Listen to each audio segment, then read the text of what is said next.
est en train de voir des choses spirituelles. Les oreilles de quelqu'un sont en train de s'ouvrir pour entendre des choses en haut. Dieu déverse la paix dans le cœur d'une personne.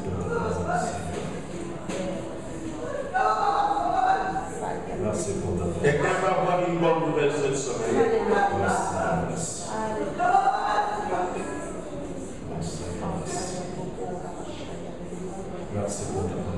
Merci pour tes anges, Seigneur. Parle maintenant, nous t'écoutons. Au nom de Jésus. Et quelqu'un donne un grand amen et des cris de joie et des acclamations.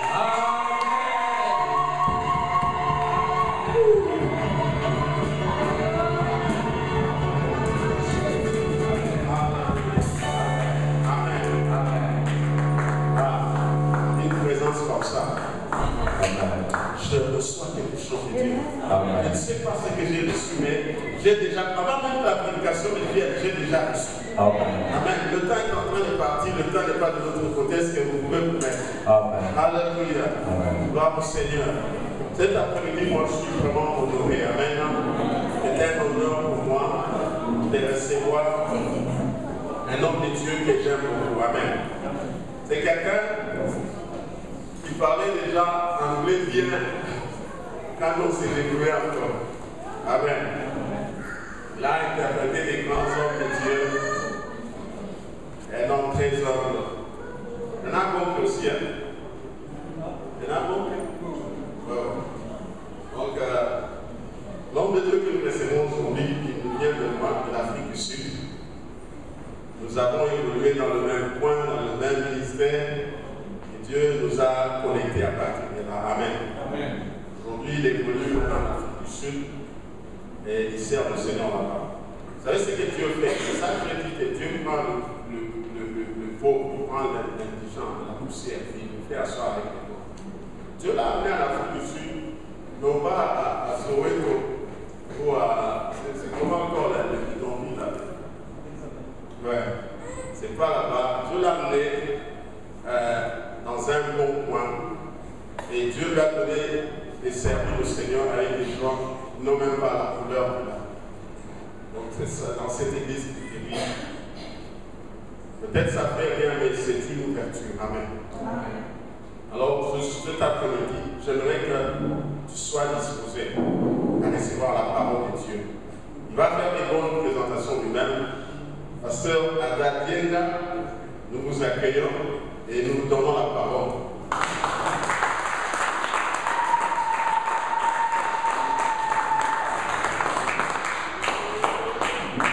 Bonjour à tous. C'est une très grande joie pour moi d'être ici. Je voudrais remercier le pasteur Delouné pour l'opportunité qu'il me donne cet après-midi d'être ici et de vous parler de la part de Dieu. Et je voudrais aussi remercier le leadership de l'Église, tous ceux qui sont impliqués dans l'Église pour m'avoir permis d'être ici et de vous parler. Et c'est un grand honneur pour moi d'être devant les enfants de Dieu. Amen. Amen. J'ai toujours dit, je ne mérite pas d'être devant vous. Si je suis devant vous, c'est par la grâce de Dieu. Amen. Amen. Amen. Je ne mérite pas parce que quand je me vois moi-même, quand je vois ma vie, je dis, Seigneur, devant ces gens, devant ton peuple que toi tu t'es acquis par ton sang, toi tu me donnes ce mandat d'être là. Donc c'est par pure grâce et la grâce seulement. Et je crois que cette grâce m'a été donnée pour que je puisse venir ici avec un message. Amen. Et cet après-midi, j'ai un message pour vous. Mais avant de donner ce message, laisse-moi prier d'abord. Seigneur, merci parce que toi, tu vas parler à ton peuple. Seigneur, que toi, tu puisses parler à mon frère et ma soeur qui est venu en ces lieux. Notre roi, il a une attente, non pas de la part du serviteur, mais de ta part. Seigneur, que toi, tu puisses le visiter. Il est venu te voir, c'est pour cela qu'il a bravé le froid. Il est venu en ces lieux pour pouvoir t'entendre. Père de toi, tu puisses maintenant, notre roi, faire à ce que ta parole puisse être prêchée avec autorité. Je prends autorité sur toutes les puissances diable, toutes les puissances de l'ennemi, tout ce qui n'est pas de toi, Père, que toi, Christ, notre toi, agis puissamment au nom de Jésus-Christ. Amen. Et avant de prêcher, d'abord, je vous transmets les salutations de mon église et de ma famille. Amen. Je suis marié, j'ai 4 enfants et je suis en Afrique du Sud. C'est un ministère qui est pas toujours facile, comme vous connaissez les choses de Dieu. Je me laisse que vous puissiez être mes partenaires dans la prière, que vous puissiez prier pour moi. Vous savez, à un certain moment, les chrétiens sont devenus des diplomates. Quand tu as des problèmes, tu ne peux pas prier pour toi. Non, non. Moi, je n'aimerais pas que vous soyez diplomate. Priez pour moi. Amen.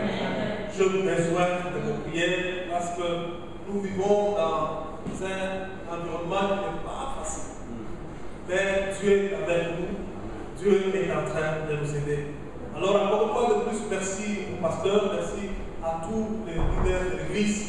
Et je crois que ce matin, cet après-midi, soit j'ai toujours prêché le matin, Dieu va te parler. Amen. Dieu a un message pour toi. Amen. Dieu a un message pour toi et je veux assez que tu puisses me suivre. Et le Seigneur va faire de grandes choses pour toi. Crois sur moi et il va faire de grandes choses. Nous allons lire le Bible en Luc chapitre 5, verset 1er au verset 11. Luc chapitre 5, verset 1er au verset 11. Pour ceux qui me connaissent, moi je lis beaucoup la Bible quand je suis en train de prêcher.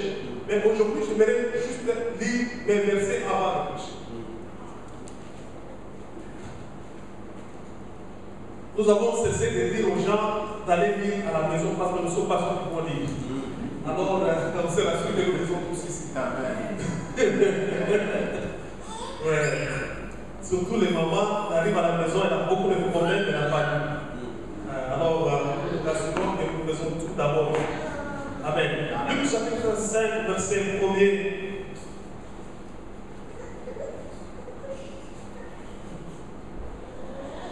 Au verset 11.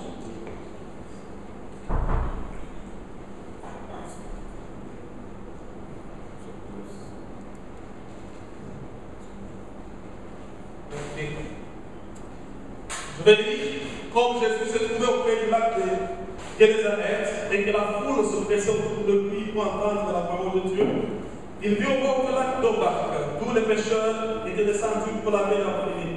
Il monta dans l'une de ces barques qui était à Simon et le prit et Pierre s'éloignait un peu de terre. Puis il s'assit et de la barque il enseigne la foule. Lorsqu'il cessait de parler, il dit à Simon, avance en pleine eau et jetez mon filet pour pêcher. Simon lui répondit, maître, nous avons travaillé toute la nuit sans rien prendre. Mais sur ta parole, je jetterai le filet. L'ayant jeté, ils prirent une grande quantité de poissons et leur filet s'est rompé. Ils virent ici à leurs compagnons qui étaient dans l'autre barque de venir les aider. Ils vinrent et remplirent les deux barques au point qu'elles s'enfonçaient. Quand ils virent cela, Simon tomba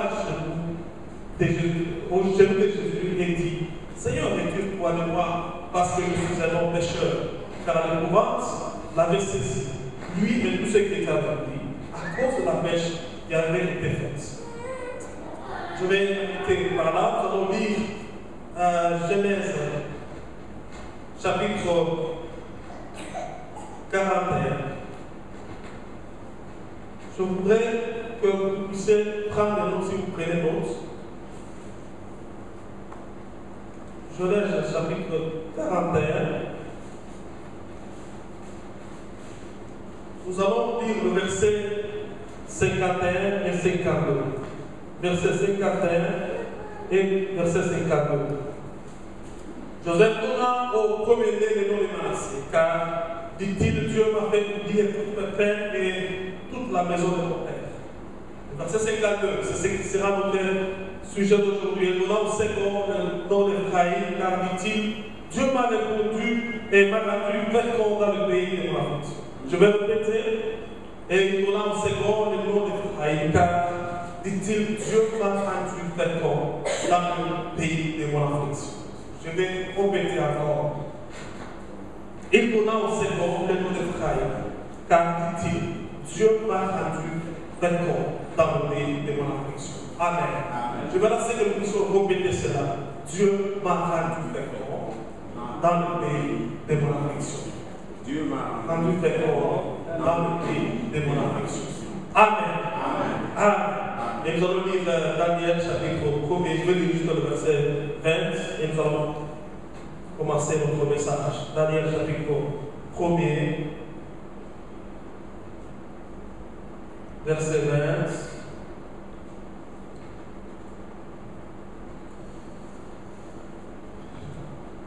Un verset qui est très connu, sur tous les objets qui réclamaient de la sagesse et de l'intelligence, et sur lesquels le roi les interrogeait et les trouva 10 fois supérieurs à tous les magiciens, les astrologues qui étaient dans tout son royaume.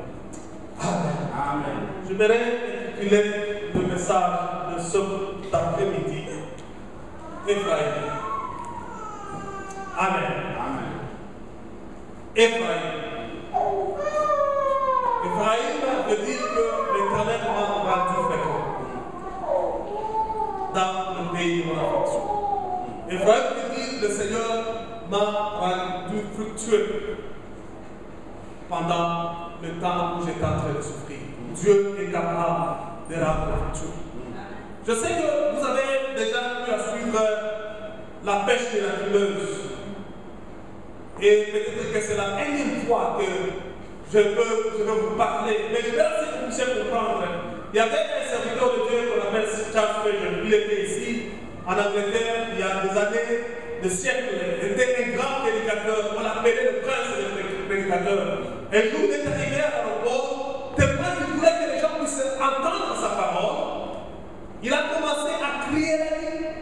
Elle est vivante, elle est vivante. Les gens disent, mais qu'est-ce qui ne va pas? Dans un aéroport, les gens sont venus. Puis il a dit, qu'est-ce qui ne va pas? Elle est vivante, elle est en train de crier. Moi, je me dis, personne en train de crier. Et la police est venue. Puis il l'enlève dans son sac. C'était la Bible. Puis il a dit, non, elle est vivante. Elle est jeune, c'est tout ça. Pour ceux qui viennent de crier. Donc c'était un homme qui prêchait une cause. Il voulait attirer l'attention de tout le monde pour qu'il puisse arriver à suivre la parole de Dieu. Il était un grand prédicateur. Un jour, il est allé prêcher quelque part. Il a lu un verset. Il est allé prêcher à un autre endroit. Il a lu ce même verset. Puis il y avait un garçon qui le suivait. Il lui a posé la question. Il a dit, mais je t'ai suivi là-bas, tu as prêché, tu as lu ce verset-là. Puis encore ici, tu as lu ce verset-ci. Mais pourquoi? Je voudrais que tu puisses changer le message. Spurgeon lui a dit, est-ce que tu as déjà mis ce que tu as entendu en pratique? Amen.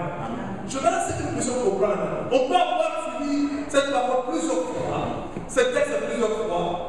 Dieu sait qu'il veut, c'est que la parole de Dieu ne reste pas seulement dans nos pensées, mais que nous puissions arriver à mettre en pratique. Que nous puissions arriver à croire à ce qu'il va faire. Et aujourd'hui, Dieu a une autre dimension que Dieu veut nous révéler dans sa parole. Et je vais laisser que nous puissions nous rappeler que cet après-midi, je suis en train de vous parler d'Ephraïm, de Dieu qui est capable de rendre notre Dieu. Amen. Jésus-Christ est en train de prêcher. En Luc chapitre 5, son parole était en train de prêcher. Il prêche. Et puis à un certain moment, il a trouvé la barque de Pierre et de ses amis, de ses compagnons. Puis il a dit, Pierre lui a dit que non, maître, nous avons péché toute la nuit. Il voulait qu'il puisse pécher. Puis Pierre lui donne l'explication, dit que nous avons péché toute la nuit. Mais nous n'avons rien trouvé. Mais Jésus a dit, prenez le filet que vous puissiez le jeter dans la mer. Mais malgré ça, Pierre a dit que parce que toi tu as dit sur ta parole, moi je jeterai le filet. La Bible ici déclare que quand il a jeté le filet, il y a eu des gros poissons, beaucoup de poissons, que le filet se rompait. Est-ce que vous pouvez vous imaginer quelqu'un qui n'avait rien, puis le filet se rompait? Ce que je voudrais que vous puissiez comprendre, c'est que Jésus-Christ a pu apprendre quelqu'un comme Pierre. Je voudrais que vous puissiez un peu raisonner avec moi. Pierre était un pécheur expérimenté. Il avait de l'expérience dans la pêche. C'est qu'il avait fait longtemps, il connaît quand est-ce qu'il faut pêcher. Mais il a fait toute la nuit sans avoir eu même un seul poisson. Mais quand Jésus est venu, il a trouvé quelqu'un, en d'autres termes, et ses amis, qui avaient presque échoué toute la nuit. Qui ont essayé et qui n'ont pas pu. Jésus-Christ a dit que maintenant, jette le filet. Et quand il a jeté le filet, il a dit que sur ta parole, je jetterai le filet. Mais je vais laisser vous pousser comprendre une dimension dans ce que je suis en train de dire. C'était la même eau. Amen. La même rivière. C'était le même filet. C'était la même personnalité, Pierre et ses amis. Mais avec Jésus-Christ, il y a une autre dimension, il y a eu un autre résultat. Amen. Même eau, même filet, mais quand Jésus est venu, ils ont eu à avoir un autre résultat. Des gens qui venaient d'échouer, qui voulaient s'excuser, mais il y a eu un autre résultat. Quand je suis venu ici l'autre fois, il y a une année, on était en train de causer avec une soeur que je suis allé visiter. Elle n'était pas au monde. Alors, on s'est vu, on a commencé à causer, à parler. Alors, il fallait prier. Quand il fallait prier, elle n'était pas sûre que la situation peut changer. Voilà ce que je lui ai dit. Dans cette même maison, avec le même mari. Amen. Mais cette fois-ci, crois la parole de Dieu. Amen. À croire seulement la parole de Dieu. Vous savez, aujourd'hui, nous avons des gens qui, quand ils regardent la situation, ils disent les choses ne vont pas marcher. Quand ils regardent la femme, quand ils regardent le mari, ils disent que c'est le même mari. Mais je vais te dire que tu es en train de pleurer. Le même mari peut changer. Alors que je suis ici, il y a un frère qui doit prêcher la semaine prochaine dans l'église. Ce frère-là, quand vous le regardez, il était en train de faire tout ce que tous les bandits peuvent faire. Il cassait les maisons. Quand vous le voyez dans l'église, il a des tatous partout. Il cassait les maisons. Il était un grand voleur. Quelqu'un a déjà prêché la parole de Dieu. Le même frère que les gens gardent les frères, aujourd'hui il prêche la parole de Dieu. Amen. Je me laisse que vous puissiez comprendre, mon frère, que Jésus-Christ est capable de faire à ce que là où les gens ont échoué, le même endroit, le même pays dans lequel tu es, où tu as essayé quelque chose, que tu puisses avoir un autre résultat. En d'autres termes, il faut éviter l'erreur de la première impression. Amen. La première impression dit que si j'ai échoué, je vais continuer à échouer. La première impression dit que si j'ai essayé, les choses n'ont pas marché, ça ne marchera pas toujours. Évitez l'erreur de la première impression. Jésus-Christ prend les gens qui ont échoué, les gens qui sont dans la faiblesse, il les change. Amen. Ta même maison, telle qu'elle est là, ta maison, ton fils, ta fille, je me laisse que tu puisses croire en eux. Comme Pierre, il n'a pas discuté, il a dit, sur ta parole, je vais apporter. La Bible déclare qu'il y a une grande pêche. Il y a eu beaucoup de façons que les filets ont commencé à se rompre. J'aimerais vous dire ce soir, cet après-midi, que Dieu est capable de changer les choses. J'ai travaillé quand je venais en Angleterre, je suis dans un restaurant. Et dans ce restaurant-là, il y avait un manager qui ne m'aimait pas. Il ne m'aimait pas. Je vous parle de quelqu'un qui mourait et tout le monde connaît. Et toi-même, tu sais qu'il ne t'aime pas. Même un jour, il parlait de mauvaises choses en ma présence. Puis à un certain moment, Dieu m'avait recommandé pour ça, parce qu'il était en train de prier pour mon boulot. Dieu me dit, entrez en prière. J'aime beaucoup la prière. Amen. J'aime beaucoup la prière. Entrez en prière. Prie. Je suis entré dans un jeûne de 3 jours. Après le jeûne, je suis arrivé au boulot. Le chef m'a appelé. On causait d'autres choses. Puis il me dit, est-ce que tu es chrétien? J'ai dit oui. Moi, je ne savais pas que la personne qui m'a essayé, il allait dans notre église. Il a dit, je vais parler de toi, mon pasteur. Est-ce que tu peux venir dans notre église? Je suis allé, le pasteur m'a reçu, et le pasteur m'a fait serviteur dans notre église. Amen. Et on m'a donné le rôle de superviseur parce qu'il a vu que quelque chose a changé. Amen. Le même boss peut changer. Amen. Le même boss, le même superviseur a changé avec Jésus-Christ. J'ai vu la gloire. Et je me laisse que c'est après-midi depuis cette gloire que les mêmes histoires avec lesquelles tu es en train de te battre sont à même de changer par la puissance de Jésus-Christ. Sont à même de changer par la puissance de Jésus-Christ. Pourquoi est-ce que je suis en train de dire cela? C'est que nous devons comprendre selon la Bible. Si vous voyez dans le livre de Daniel, la Bible est en train de parler de Daniel à qui Dieu a donné la sagesse. On devait élever de jeunes gens dans le royaume de Babylone. La première des choses, c'est qu'ils étaient à l'étranger. Amen. Je suis en train de parler pour confirmer ce que votre pasteur est en train de faire. Quand il parlait, il dit non, il confirme mon message. Alors je dois faire ce message. Amen. Il était à Babylone, il était à l'étranger. Il y a eu un temps où le roi devait élever les jeunes gens. La Bible déclare que pendant 10 jours, Daniel et ses amis ont commencé à jeûner. Ils ne voulaient pas se suivre avec le lever du roi. Après 10 jours, la Bible déclare que dans toute la matière que le roi leur a donnée, on a trouvé Daniel 10 fois supérieur. Les apôtres disent 10 times better. Donc ils étaient 10 fois supérieurs. Donc ils étaient bons plus à fois 10.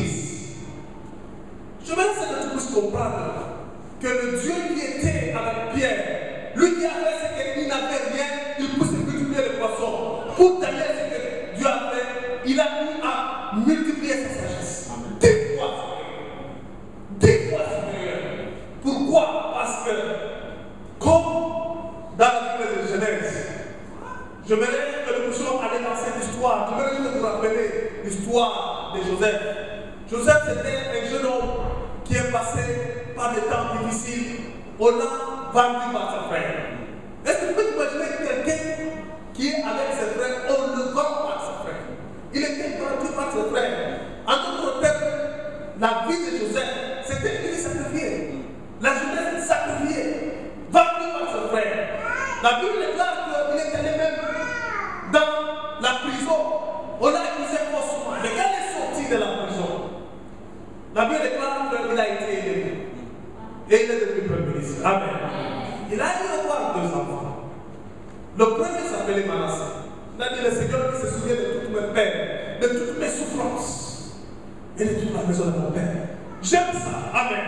Amen. Dieu qui se souvient de toutes mes peines. C'était Dieu des souvenirs. C'était Dieu qui voit par où tu es passé. Dieu qui voit tes larmes. Le Dieu qui voit tes prières. C'était Dieu des souvenirs. Il se souvient. Puis il a eu à avoir un deuxième enfant. Il a appelé Ephraim.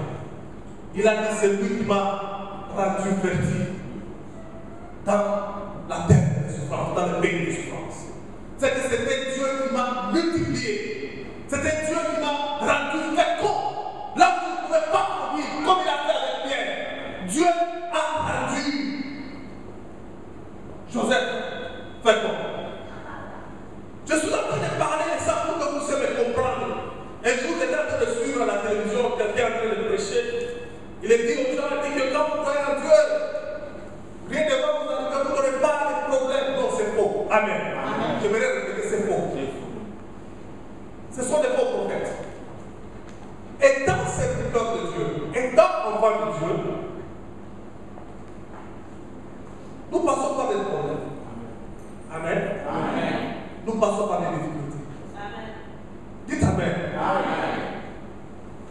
Vous savez, l'église primitive, c'était une église pleine de succès.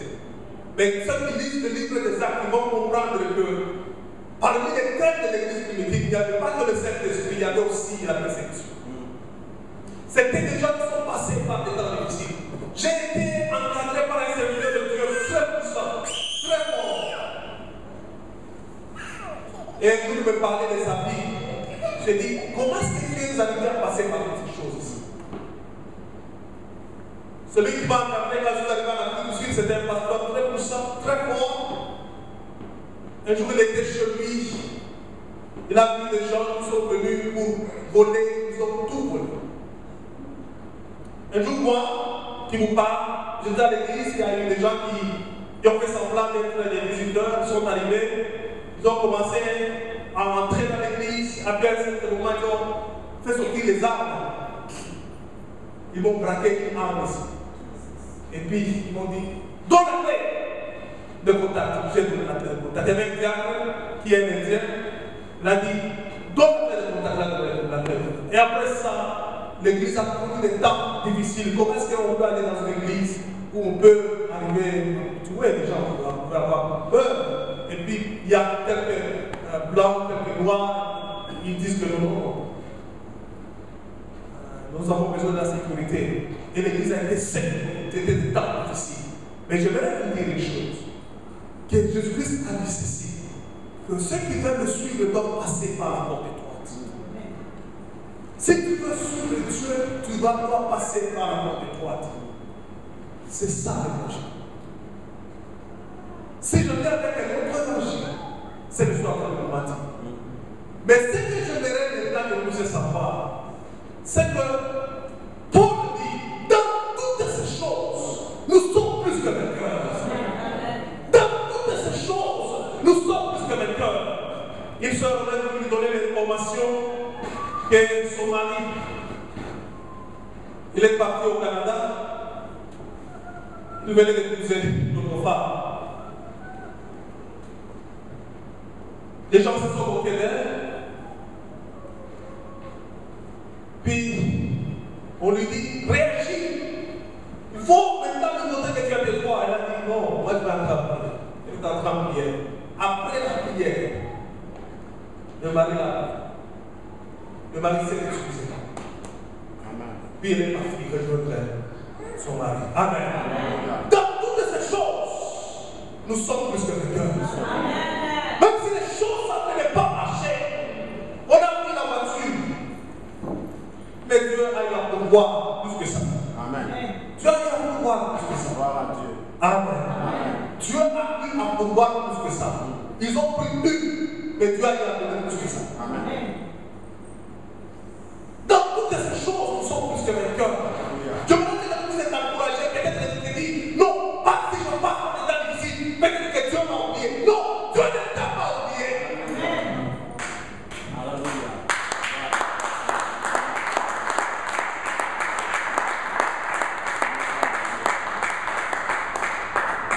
Ça a été difficile pour Joseph. Ça a été difficile pour Paul. Combien d'opposition il a eu? Il a eu combien d'opposition? Ça a été difficile pour Jésus-Christ. Vous savez comment il est décédé? Comment il est mort? Ça n'a pas été facile pour eux. Ça ne sera pas facile pour nous. Même nous savons qu'il y a un Dieu qui marche avec nous. Un Dieu qui nous a dit, je serai avec toi. Un Dieu qui a dit qu'il est capable de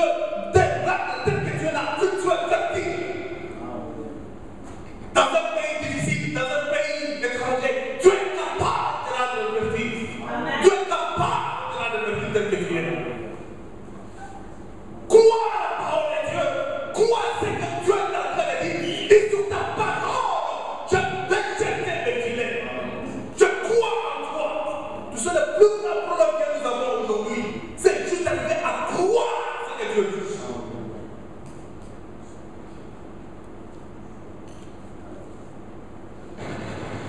La Bible déclare, il a lui a donné à Jacob, à Joseph, Ephraïm. Et Daniel dit que à Daniel, on a donné une sagesse 10 fois supérieure. Je me dis que vous soyez raisonnés maintenant. Quelle serait ta vie si si ta santé devient plus quoi meilleure. Peut-être que tu es en train de souffrir cet après-midi. Et Dieu est capable de rendre ta santé plus quoi meilleure. Quelle serait cette église si ta vie spirituelle devenait plus quoi meilleure? Pas ça. Si tout le monde ici, sa consécration devient 10 fois meilleure, on va affecter beaucoup de gens. Vous savez, si votre vie de prière devient 10 fois meilleure, j'aimerais voir quel est le démon qui va toucher ma vie. Quelles seraient tes finances si elles sont 10 fois meilleures? Je vais vous dire que tel que vous êtes là, vous avez besoin de 10 fois meilleure. Amen. Yes. Vous savez pourquoi? Vous avez besoin de 10 fois meilleure. Dieu, c'est un Dieu qui donne les finances, il est capable de les donner. Mais il faut savoir où est votre cœur. Il est capable de donner 10 fois meilleure. Un frère, je me rappelle l'année passée, on est impliqué dans un mouvement de plantation des églises. Ce n'est pas facile de planter des églises, et surtout quand vous n'avez pas de moyens. Alors, un frère était parti voir d'autres amis. Il causait, même quand il les regardait. Puis il lui dit que mon savant, je vais t'aider. On se rencontre. Il lui a donné $1 million pour planter l'église. Si ton cœur est tel que l'argent, c'est pour le royaume de Dieu, Dieu va te donner. Amen. Mais si dans ton cœur l'argent c'est pour autre chose, tu vas demander et tu ne vas pas avoir. Alors je vais d'abord expliquer vite, pour ceux qui sont en train de demander l'autre. Alors qu'on puisse aller vite. 10 fois supérieur. Qu'est-ce que cela veut dire? Être futur, qu'est-ce que cela veut dire? Cela veut dire être excellent. Amen. Dieu nous a appelés à l'excellence. Dieu nous a appelés à l'excellence. Nous ne sommes pas des médiocres. C'est pour cela que nous prions même pour nos enfants. Nos enfants doivent être 10 fois supérieurs. Dans leur école, ils doivent être 10 fois supérieurs. Nous prions pour eux que Dieu puisse nous donner l'intelligence. Dieu a besoin de gens excellents. 10 fois supérieurs veut dire grande en quantité. Ici, avec la paix de l'Église, il y a une grande quantité. Dieu est capable, et je vais prophétiser, de multiplier le nombre de ces églises. Je prophétise cela au nom des églises. 10 fois supérieur veut dire grande en qualité. Vous savez, quand Dieu nous multiplie, nous avons besoin de chrétiens de qualité. De gens qui ont la qualité. Pas des gens qui viennent ici et puis bon, ils n'ont aucun impact. Quand le diable regarde, vous savez, quand les gens parlent de la grandeur, je vais vous dire une chose. Il y a une chose que les gens appellent l'intérêt de la grandeur. Votre grandeur ne se mesure pas par rapport aux hommes. Vous ne pouvez pas être pour passer le temps. Votre grandeur se mesure par rapport au diable. C'est le diable qui connaît qui est grand. Amen. Parce que tu peux être là, tu fais beaucoup de bruit, le diable regarde et sourit. La grandeur, c'est devant le diable dans le monde spirituel. Si tu es capable de bouger les choses, tu es grand. Et je me rappelle que cette église soit une grande église. Pour pouvoir bouger les œuvres des ténèbres.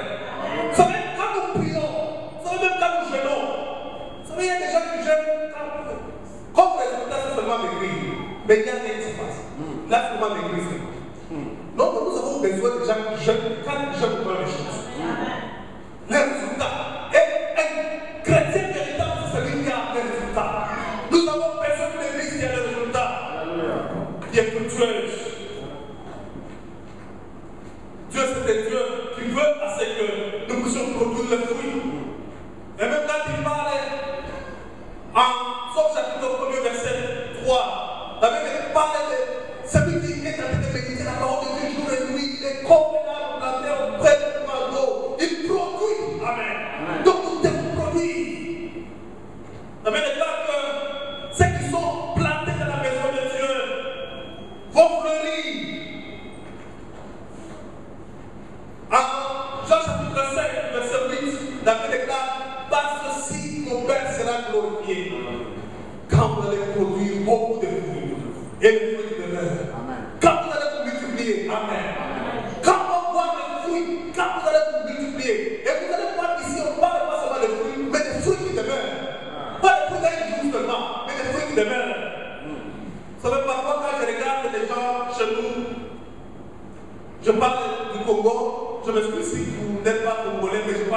Je parle des Africains. Que je parle des Africains.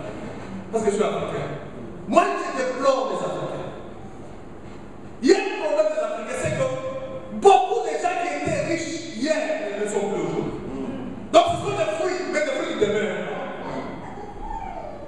Beaucoup de gens qui étaient des serviteurs hier ne le sont plus aujourd'hui. Donc ce sont des gens qui ont une onction ou un appel à durée déterminée.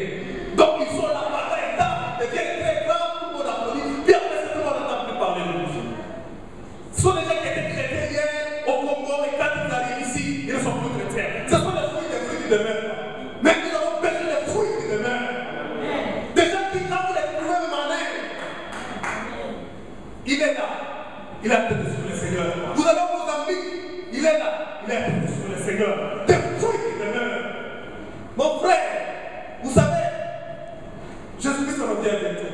Il a besoin de trouver des gens qui ont persévéré, des gens qui ont marché bien. Vous savez, quand je parle de problème africain, le grand problème africain, c'est qu'il perd de temps. Amen. Je vais vous dire, il y a trois manières de perdre le temps. La première manière, c'est que quand on perd le temps. Quand on perd le temps, on peut perdre le temps. Mais il y a une autre manière, c'est que quand on fait quelque chose, on a fait mal, on perd le temps. Quand on fait la chrétienté là, mais on a fait mal, on est en train de mélanger toutes les choses, on est en train de perdre le temps. Même encore être moyen d'être là, tu prends ceci, tu prends ça. Non, mon frère, ne mélange pas. La troisième manière de perdre le temps, c'est quand on fait les choses sans objectif. Donc tu le fais, tu ne comprends pas. Quand les gens ne comprennent pas pourquoi ils viennent à l'église, alors il vient une fois qu'il faut de l'église. Alors il est ici, il passe à la maison et tout ça. Il passe content. Il chante ici dans l'église. Il est là en train de chauffer, en train de regarder par-ci par-là, il attend que le... Non, non, mon frère, si vous savez pourquoi vous êtes là, soyez là. Amen. Donnez-vous à Dieu. Je voudrais vous dire qu'il y a une récompense pour chacun de vous. Ce n'est pas en vain que vous levez tôt le matin. Ce n'est pas en vain que vous êtes en train de servir le Seigneur. En Malachie dit que Dieu va faire la différence entre ceux qui servent Dieu et ceux qui ne servent pas.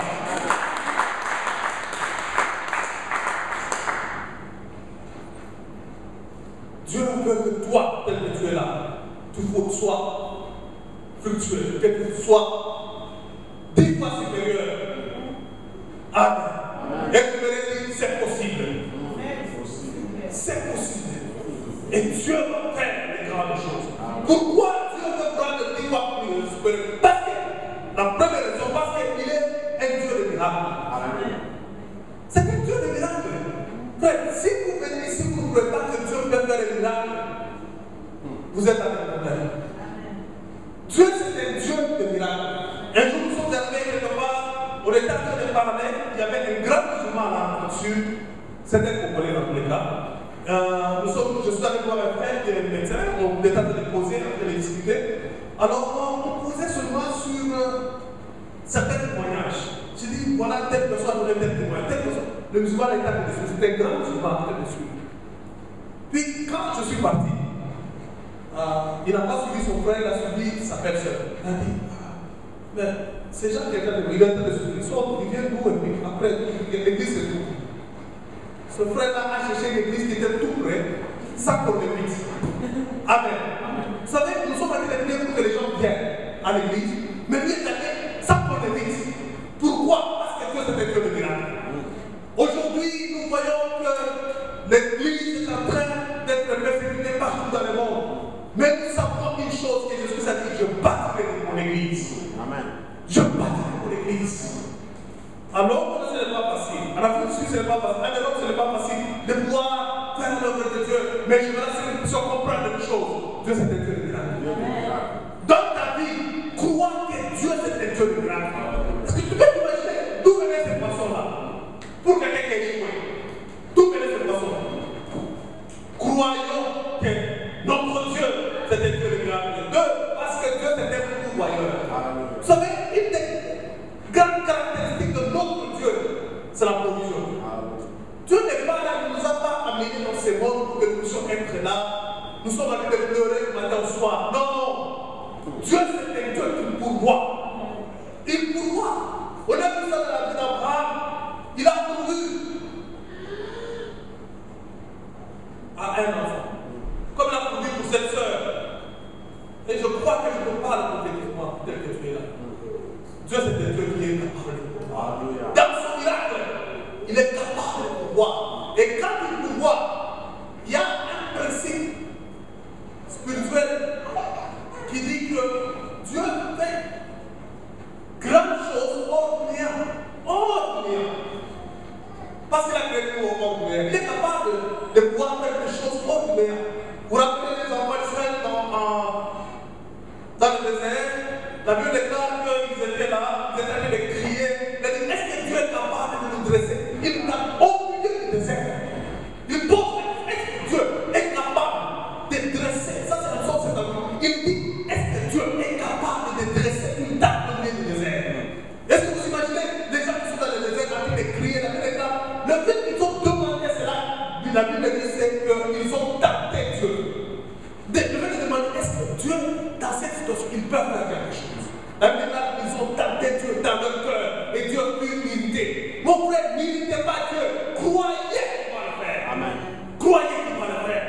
Croyez qu'il va le faire. Il est le Dieu de miracle. Croyez. Il est capable de faire de grandes choses. Il est capable de ressusciter les morts. Il est capable de faire que le bateau puisse marcher. Il est capable de changer la situation de ta vie. L'autre raison, c'est parce que Dieu est un Dieu de multiplication. Il multiplie. Vous savez, le diable vient pour faire la soustraction. Quand vous aviez un peu de joie là, il soustrait le peu que tu avais. Quand vous avez un peu d'argent, je parle pour les Africains, ils soustraient le peu que vous avez. Vous savez, peut-être que vous ne pouvez pas ça ici. Moi, j'ai vu ça dans le sud. J'ai vu ça dans mon pays où je viens. Quelqu'un qui est en train de souffrir, on l'a vu souffrir. Mais il voit qu'il a un peu d'argent là. Ah, là, toutes les femmes lui appartiennent. Toutes les femmes lui appartiennent. Vous savez, le problème de l'Africain, c'est quoi? Il est satisfait vite. Très vite satisfait. Donc, quand il a peu d'argent, tout lui appartient. Et puis, bon, toutes les femmes lui appartiennent. Et puis après, c'est comment le diable, qu'est-ce qu'il fait? Au lieu de multiplier ce qu'il a, le diable devient soustrait. Donc, beaucoup de femmes, ça se soustrait, puis il devient zéro. Mais Dieu t'a dit dans ta vie, c'est un Dieu de multiplication. Amen. Il multiplie comme il a multiplié les poissons, les bêtes, il a multiplié. Dieu est capable de multiplier. Vous savez, quand nous suivons Dieu, il y a beaucoup d'avantages, même les avantages économiques et financiers. Vous savez, avant d'être très impliqué dans la parole de Dieu, j'ai eu à faire un peu d'études. Où je fais les finances. Je comprenais quelques principes financiers. Mais je pouvais vous dire que quand je suis Dieu, il y a des avantages financiers. Amen. Parce que quand je suis Dieu, il y a des choses que je n'achèterai pas. Je ne peux pas prendre l'argent pour acheter des cigarettes. Donc, c'est d'abord pour dire que ce n'est pas de l'argent. Il y a de l'argent que je ne dois pas parler de n'importe qui. Amen. Donc, Dieu que tu es là, si tu crois seulement au Seigneur, tu vas prendre ton argent et jeter son argent une prostituée. Donc, tu as déjà un avantage financier. Amen. Amen. Amen. C'est déjà un avantage financier. Donc, ton argent te garde.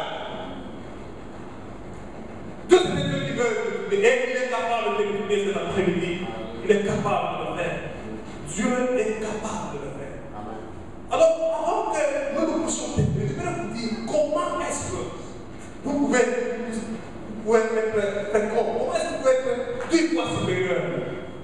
C'est très important. Comment est-ce que vous pouvez l'être? La première chose, c'est croire à la grâce de Dieu. Amen.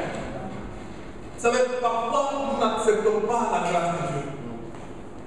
La Bible dit ceci en Éphésiens chapitre 1er, que béni soit le nom de notre Seigneur Jésus-Christ qui nous a bénis de toutes les bénédictions spirituelles dans l'église céleste. Vous savez, moi quand je grandissais, je suis passé par un temps très difficile comme tout chrétien. Je suis passé par un temps très difficile. Alors, étant humain, je commençais à dire, parce que je voyais des gens avec beaucoup d'argent qui travaillent dans des grandes sociétés, mais qui vivaient une vie très malhonnête. Alors j'étais là en train de les envier. Je dis, non, elles sont bien. Mais Dieu a m'interpellé. Il dit, mais moi j'étais mieux qu'eux parce que moi je connaissais le Seigneur. Est-ce que tu connais ce que tu as? Tu es Amen. De toutes les bénédictions spirituelles dans les célestes. Tu es racheté. Ta vie est entre les mains de Dieu. Amen. Tu es béni. Est-ce que tu crois à cela? Tu es béni. La Bible est là, il nous a bénis. C'était quand? Dans le passé.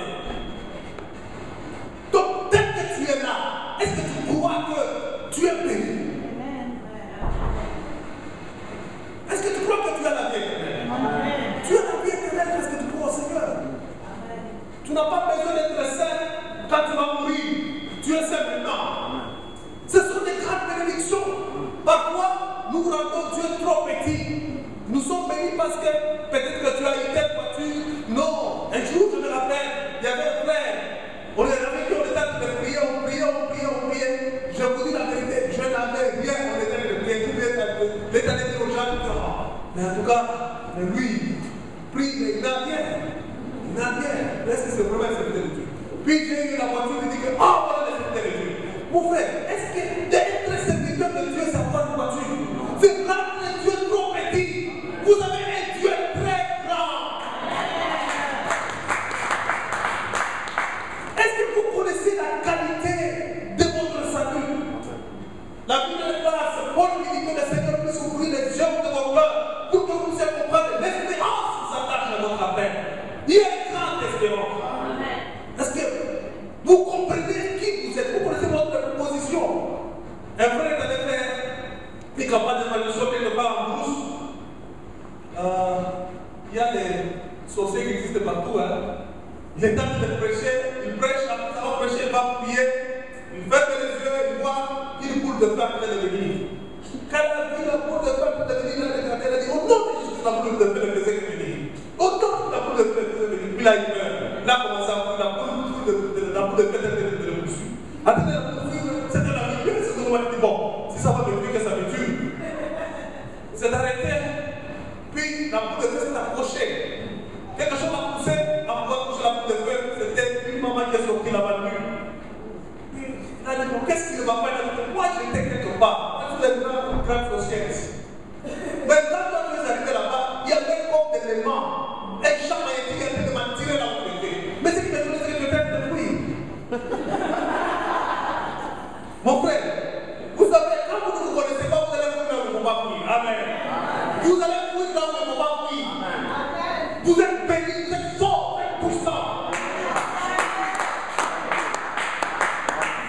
Vous savez, aujourd'hui, les gens croient qu'il faut voir un prophète spécial que votre vie puisse changer. J'aimerais vous alerter que nous vivons dans les temps de la fin. Amen. Nous croyons à la prophétie. Moi, j'ai grandi dans la prophétie. Demandez à votre pasteur, je suis dans la prophétie. Mais nous devons faire vraiment attention. Nous devons comprendre que dès que toi tu es là, Dieu t'a donné une capacité. Telle que par toi, des grandes choses vont se manifester. Crois à cela. Ne fuis pas là où il ne faut pas fuir. Ne pleure pas là où il ne faut pas pleurer. Alors, Dieu peut te rendre très fort. Crois à cette grâce de Dieu. Est-ce que tu crois à la grâce de Dieu? Tu crois que Dieu est capable. Non seulement tu dis que Dieu est capable de miracles. Parce qu'il est le Dieu d'Éphraïm, il est mon Dieu. Le Dieu d'Éphraïm est mon Dieu. Le Dieu d'Éphraïm est le Dieu de ma famille. Il me rendra mon Dieu. Vous savez, dans ça, Joseph n'a rien. C'est Dieu qui a agi en lui. Vous savez, la Bible déclare ceci, en Éphésiens chapitre 3, verset 20 à 21, il dit ceci, que à celui qui est capable d'agir 10 fois non, 100 fois non, infiniment, au-delà de ce que nous pensons et ce que nous prions, nous demandons. Le Nouveau Testament vient avec une adresse excellente, infiniment au-delà. Au-delà. Vous savez que vous êtes là, vous pouvez être en train de prier pour le neveu. Alors que vous priez pour le neveu puisse être guéri, qu'il soit sauvé. Dieu sauve et le neveu et l'oncle et la tante. Amen. Parce qu'il est le Dieu qui agit infiniment au-delà. Vous pouvez être en train de dire, Seigneur, j'ai besoin de 10 pounds. Mais Dieu te donne au-delà, infiniment au-delà. ne sais pas s'il y a un mathématicien, infiniment c'est un pouvoir. C'est pas moi, je ne comprends pas. Il n'y a pas de verbe à faire. Peut-être les mathématiciens peuvent nous expliquer. Vous savez, quand on est dans le développement, les mathématiciens expliquent bien. Quelqu'un a dit que les maths ne trompent pas.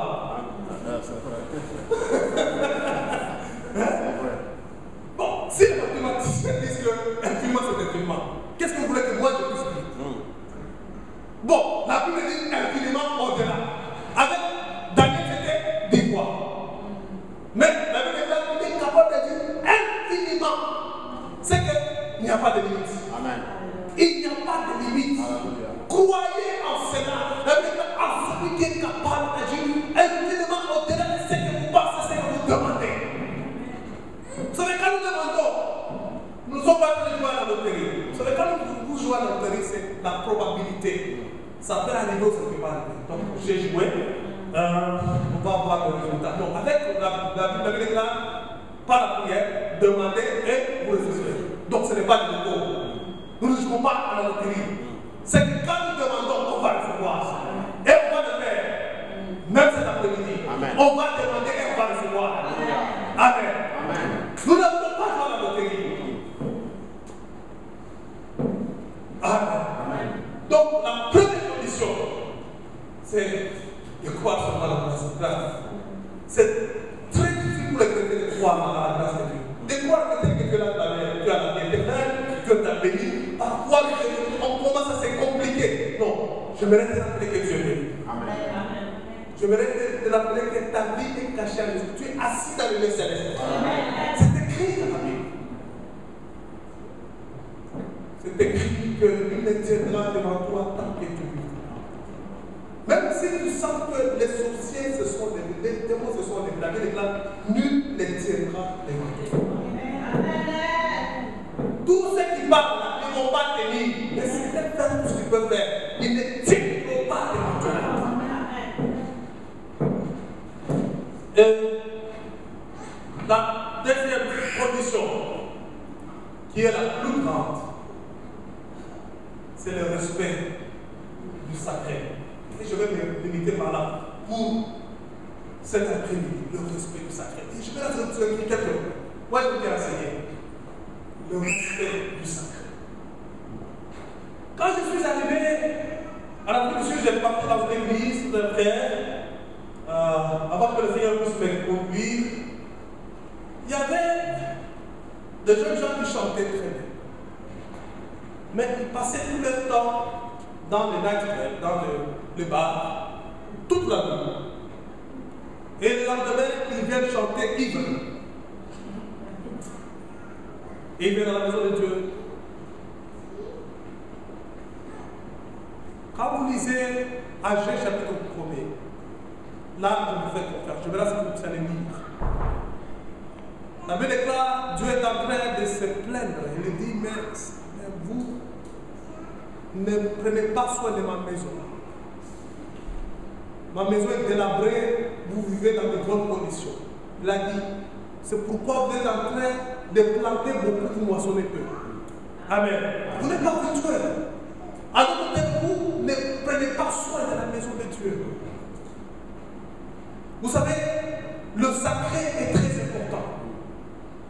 Comment est-ce que quelqu'un peut venir à l'église chanter, ivre?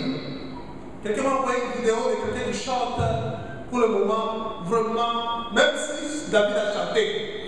En tout cas, même David lui-même va dire non, pas ça. Amen. C'est vrai qu'il n'y a pas de rythme du monde, le rythme de l'église, parfois c'est très compliqué pour les musiciens. Mais il ne faut pas attendre que quelqu'un du monde puisse faire sortir sa chanson, je voulais dire son cantique, sa chanson, pour que vous puissiez seulement prendre toutes les paroles que vous chantez au milieu de Jésus-Christ. Non, non. Là, ce n'est pas sérieux. Là, ce n'est pas sérieux. Amen. Le respect du sacré. Vous savez, avant de vous parler de la première chose qui est sacrée, un jour, je suis allé dans un deuil, il y avait un frère qui est décédé, il y avait un juif qui était là. Je lui ai posé la question, pourquoi est-ce que vous allez loin? Pourquoi est-ce que vous êtes intelligent? Pourquoi est-ce qu'ils sont 10 fois supérieurs? Ça, c'est vrai. Oui. ils sont 10 fois supérieurs, même infiniment supérieurs. Ils sont très intelligents.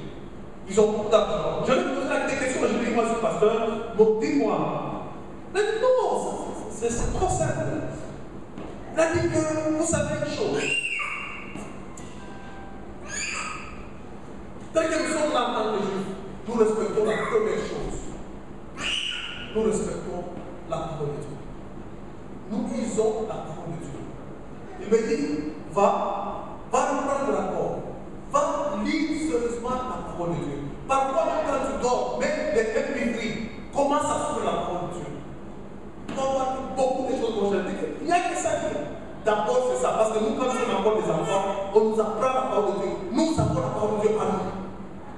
Mes frères, c'est le premier point que je vais vous donner. La parole de Dieu. Amen. La parole de Dieu, quand nous la méditons, c'est le psaume que j'appelle. Nous la méditons le jour des fruits. Nous allons produire des fruits. Vous savez, aujourd'hui, on a mis la parole de Dieu de côté. C'est bien de prier. Et je vais parler de la prière. Mais si la prière est faite sans la parole de Dieu, ça devient un problème. Moi j'ai vu, parce que moi j'ai vu beaucoup d'églises qui étaient basées sur la prière seulement. Beaucoup n'ont pas fait l'enfant. Mais beaucoup d'églises qui étaient basées sur la parole de Dieu et la prière. Les églises, ces églises-là, malgré tout ce qui est arrivé dans ces bouches, ces églises-là ont fait face à toutes les persécutions. Je voudrais te dire, le diable, il a l'expérience des millénaires. Il a fait tomber beaucoup de gens. Moi, je connais des pasteurs que je respectais qui sont tombés. Je connais des évangélistes qui sont tombés. Je connais des mariages de gens qui étaient toujours ensemble et qui se sont divisés à cause de la puissance du diable. Si on veut prendre le diable ici, qui nous donne son CV, il va dire voilà quel couple. Moi, je l'ai divisé. Voilà quel couple je l'ai divisé. Mais Dieu dit que nous avons eu le paix qui est la parole de Dieu. Amen. Donc, par la parole, malgré son expérience, on va le règne. Est-ce que nous connaissons la parole de Dieu? Je voudrais vous poser une question. Mes frères, prenons seulement les choses fondamentales. Qui peut me citer, tel que nous sommes là, les 10 commandements en ordre? Pas 10 commandements, non, 10 commandements seulement, en ordre. Qui peut me citer 10 commandements, les 10 commandements en ordre? Juste les 10 commandements. C'est que nous avons un problème. Amen. Nous avons un problème. Nous ne lisons pas la parole de Dieu. Et après, je vais parler en tant qu'Africain. En tant qu'Africain, nous ne lisons pas du tout. Que ce soit la parole, que ce soit autre chose. Chez nous, on ne lit pas. D'ailleurs, comme quelqu'un qui on peut cacher quelque chose dans une c'est vrai. On ne lit pas.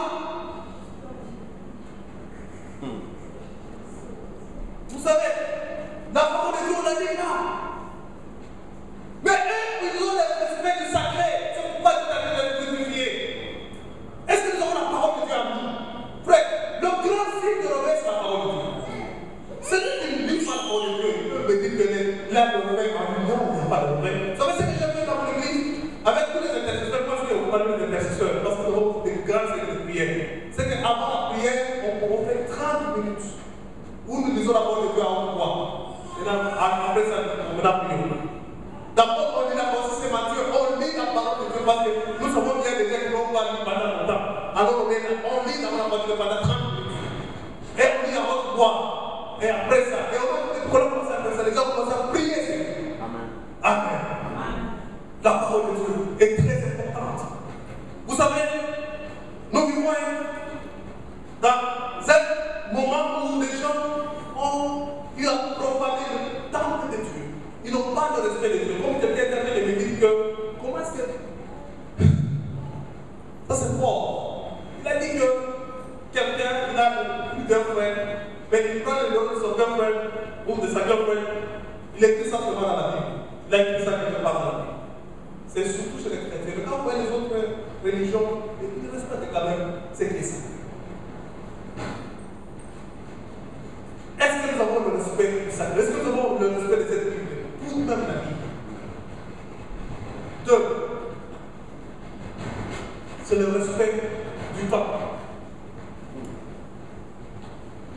Je ne dis pas ça pour que tu puisses te rendre coupable, peut-être que tu arrives en retard. Mais je voudrais te dire que Dieu a besoin de nous honorer. Amen. Le temps que nous donnons à Dieu détermine le respect que nous avons. Vous savez, la prière, une autre des choses de la prière, c'est de dire donner du temps à Dieu. Juste donner du temps à Dieu. La façon dont nous venons à l'église montre que nous avons le respect pour Dieu. Je ne te dis pas pour que tu puisses dire que non, on peut être parce que je suis arrivé en retard. Oublie aujourd'hui. Mais je voudrais que tu puisses fournir un effort. Vous savez, les chrétiens ont tout négligé. Ils ont négligé la maison de Dieu. Ils iront au travail à temps, mais pas à l'église. Vous savez, les gens qui ont été bénis, ce sont des gens qui ont pu apprendre les choses de Dieu au sérieux. Ils sont là quand il faut être là.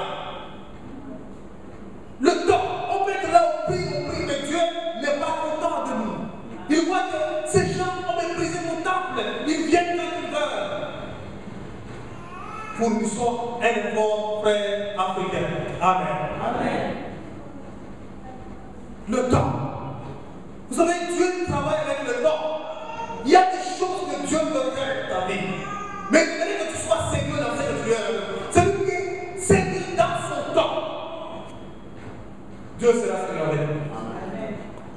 Amen. La troisième des choses que les gens négligent et négligent sérieusement, ce qui est sacré, c'est ton offrande et ta vie. La Bible déclare, on vous a donné. Si vous donnez, ça va, nous sera donné. Une mesure qui est bien précise, c'est le point qui déborde. Dieu va nous donner au centuple. Je connais une soeur qui est professeure à l'université. Un jour, on posait avec elle. Elle a beaucoup d'argent. Mais elle a une petite maison en Afrique du Sud. Un jour, on posait avec elle. Elle m'avait beaucoup expliqué. Je lui ai posé la question, je lui ai dit, tu as beaucoup d'argent, mais pourquoi tu as une petite maison? Elle dit que non, moi, mon argent, je pense. Et je suis en train d'aider les jeunes gens qui étudient. Alors, j'aime beaucoup de jeunes gens qui étudient qui n'ont pas d'espoir pour leur vie. Alors, tout l'argent que je reçois, je suis en train de payer leurs études pour qu'ils puissent terminer les études. Est-ce que vous imaginez qu'une personne qui a beaucoup d'argent, mais qui veut investir dans le royaume de Dieu? Une soeur était en train d'aider les enfants de l'école de dimanche. Quand l'école de dimanche a eu à voir un réveil, elle a eu un grand travail. Donc, on lui donnait beaucoup d'argent et puis je ne parle pas. Ce ne sont pas rien de réveil, je ne parle pas. Elle est restée. Elle a perdu ce travail-là. Elle a investi dans le travail qui ne paye pas beaucoup d'argent. Pourquoi? Pour que ses enfants puissent grandir. Mais après, il a eu un grand. Amen. Amen. J'aimerais vous poser maintenant la question. Ici, je suis en train de parler de mettre votre trésor. Je parle de l'argent, des finances, dans le royaume de Dieu. J'aimerais vous poser une question bien. Et j'aimerais que vous puissiez réfléchir.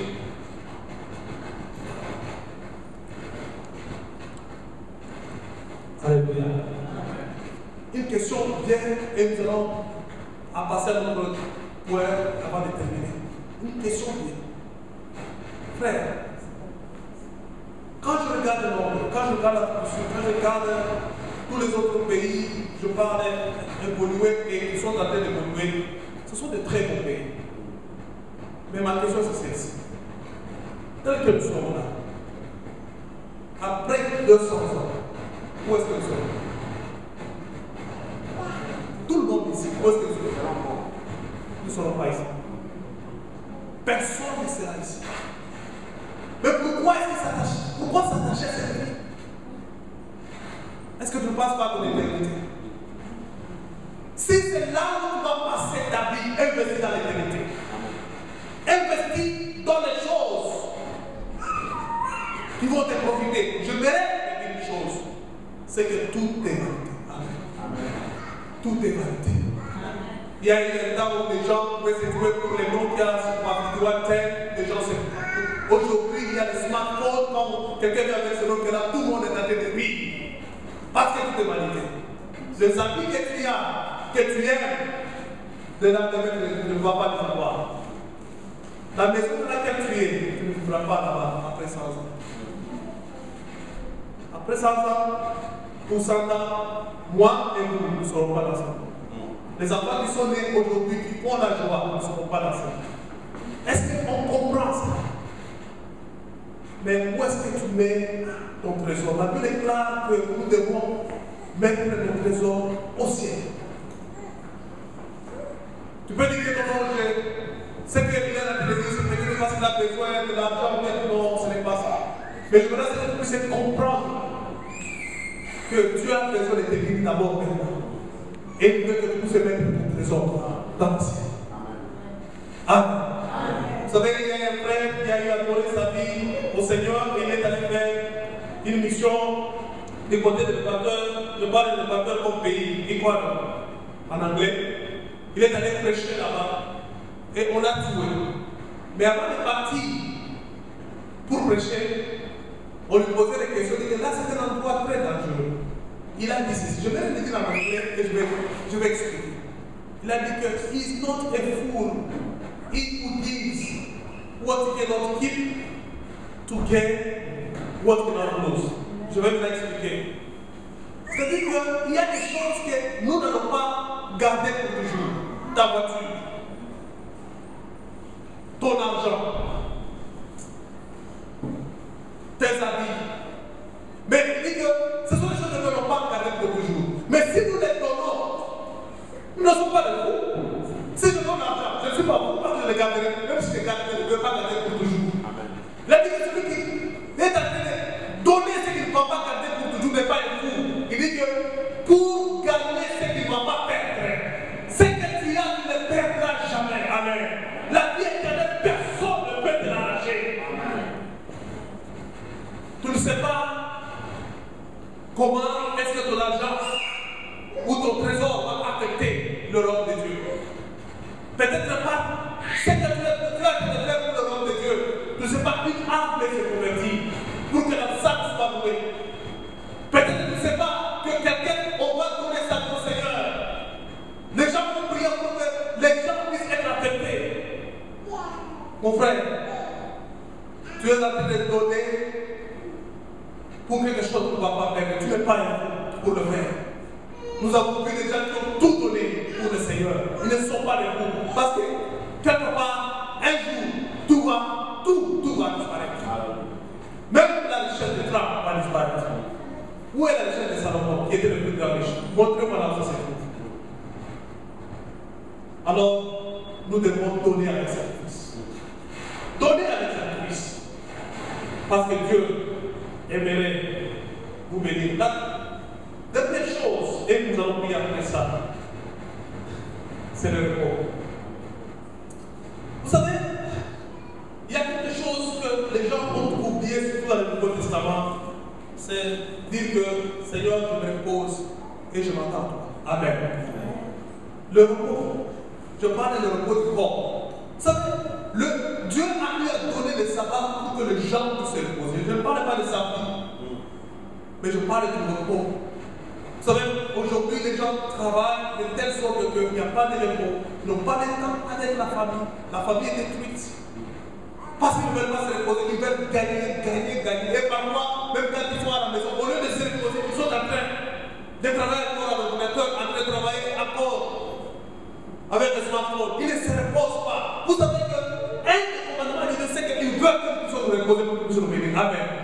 Vous savez, quand on dit que Dieu donne la nourriture à ses enfants quand ils sont endormis. Elle déclare que ceux qui sont en train de payer sans Dieu payent en vain. Ceux qui sont en train de bâtir sans Dieu, ils bâtissent en vain. En vain, se lèvent tôt le matin, se couchent tôt le soir. Mais Dieu est en train de pouvoir ses enfants pendant leur sommeil. En d'autres termes, le sommeil, c'est un don de Dieu. Amen. Et Dieu bénit tout celui qui se repose. Demandez. Il y a des gens qui se sont cassés. Il y a quelqu'un qui me parler, il dit, vous savez, nous travaillons, il était aux États-Unis. Il dit que nous travaillons durement, puis après on tombe malade. On prend maintenant le même argent, on commence maintenant à payer le soin médical encore. Donc nous sommes en train de briser ce que nous avons vu. Quel est le temps que tu as eu à passer avec ton partenaire, ta femme, ton époux? Tu lui as donné du temps, tu te reposes de toute autre chose. Quel est le temps que tu as eu à donner à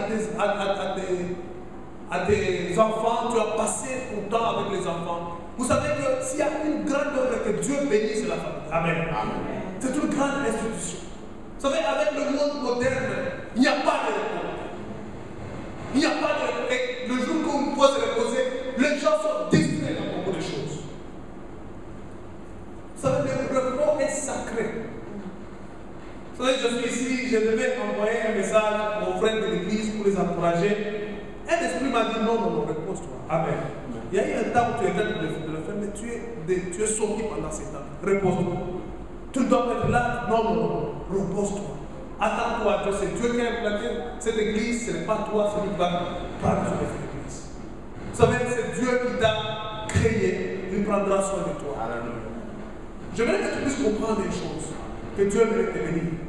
Mais Dieu mérite que tu puisses te reposer en lui. Vous savez, à un certain moment, nous devons nous faire confiance. Dis Seigneur, comme je te fais confiance, je voudrais me reposer, avoir le temps de me reposer. Même un jour par semaine, j'ai besoin d'avoir ce temps-là de passer le temps avec ma famille, de passer le temps avec le mien. Je ne me repose pas, tu ne te reposes pas. C'est un commandement de Dieu. Et Dieu bénit. Vous allez voir tous ceux qui ont profané le sabbat dans l'Ancien Testament. Dieu a dit que je vais vous juger. Ton corps, c'est le temple du Saint-Esprit. Dieu aimerait bénir ta santé, mais Dieu te donne un grand don comme le repos. Repose-toi, mon frère, crois en Dieu. Ne pense pas que quand tu reposes, tu n'auras pas d'argent. Repose-toi. Et le temps de ta famille, prie. Et Dieu va te bénir. Crois au Seigneur qui est avec toi. Il mérite que tu puisses te reposer en lui. Repose-toi, mon frère. Je ne sais pas alors que je te parle, tu es tellement fatigué, tu ne sais même rien faire. Aie le temps de te reposer. Vous savez, moi j'ai des gens qui sont en train de m'encadrer. Dans notre organisation, c'est comme ça. Même si tu fais 30 ans de ministère, il faut avoir des encadreurs. Des gens qui te posent des questions sur ta vie, tes finances, ta femme, quand est-ce que tu as été avec elle et tout ça. C'est très important. Mais ils me posent toujours la question, quand est-ce que tu t'es reposé? La vie est trop dure. Mais je ne voudrais pas que tu puisses mourir d'attaque cardiaque. Repose-toi. Pour honorer Dieu. Je vais vous parler, j'ai pu avoir des serviteurs de Dieu autour de moi. Je vois comment est-ce que quand il se repose, il est même l'éternel. Il veut avoir le repos. Quand est-ce que tu te reposes? Je crois que si vous devez vous repentir, ne vous repentez pas. Vous repentez-vous aussi devant Dieu. Vous avez eu à tout faire, voulu tout faire par vous-même. Reposez-vous. Donnez du temps au repos. Et vous allez voir que les gens qui ont eu à prendre ce temps de repos, Dieu les a. Ils ont cru seulement Dieu, Seigneur. Maintenant, là, je me repose. Je ne vais pas être là de me soucier. Vous savez, quand vous avez beaucoup de soucis, vous n'allez pas vous reposer. Vous n'allez pas me soucier. Je voudrais être en toi. Je voudrais vraiment me reposer en toi. Vous savez, une façon de se reposer aussi, c'est quand le jour du repos, vous n'avez pas sommeil. Ça, c'est une chose pratique. Vous commencez à prier. Vous allez voir où vous allez dormir. Vous allez dormir. Dieu va vous donner ce sommeil. C'est l'expérience de tout le monde. Quand je commençais à prier, même la nuit, là, quand je ne savais pas, donc je commençais à prier. J'ai eu le sommeil, je suis meilleur. Dieu vous donne. En tout cas, quand tu es devant le Seigneur, Dieu te calme. Amen. Tu calmes Dieu en toi seul. Alors nous allons prier pendant ce temps. Je me laisse que nous puissions croire au Dieu de le Dieu qui est capable de faire de grandes choses. Même corps, même femme, même enfant, même pays, différents résultats. Nous allons le